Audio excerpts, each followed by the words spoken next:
Hi Jordan and Perry, it's Andrew from Maison here. We're going to talk a little bit about your thermostats. You actually have a 3-zone system, so there's actually thermostats located on each one of the floors. One of them is going to be your main one, and that's going to be your control hub. And then the other two are going to be more remote ones. So the functionality on the remote ones is much simpler, but you can set the app up on your phone to get the full functionality through your iPhone. Or you can come to this thermostat to adjust. So this one's going to be very simple. You can see the display right now. That's just telling us what temperature the room is. And in this case here, 70 degrees.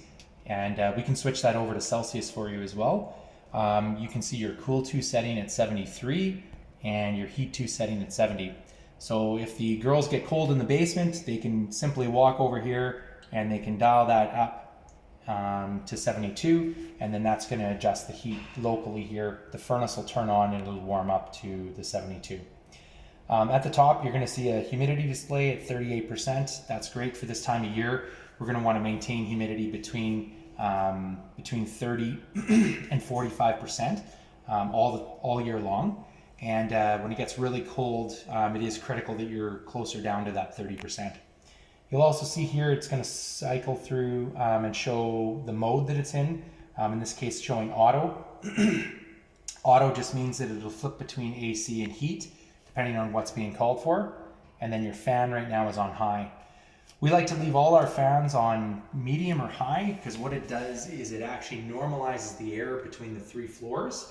The fan just continuously recirculates the air. It's going to create a much more comfortable temperature throughout the house. So you shouldn't have to change anything with the fan settings or even the humidity settings when you get here. It should really just be if you are feeling a little cool, you can simply adjust those there.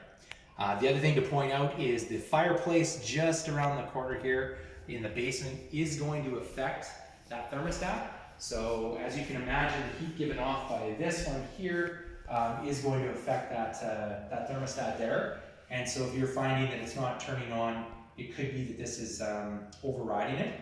And then the other thing to also keep in mind with such large windows on the back here, the heat gains could also be changing what that thermostat is reading. And so there's a few little things you'll have to get used to when you move into the house to find the perfect setting for the different times of year.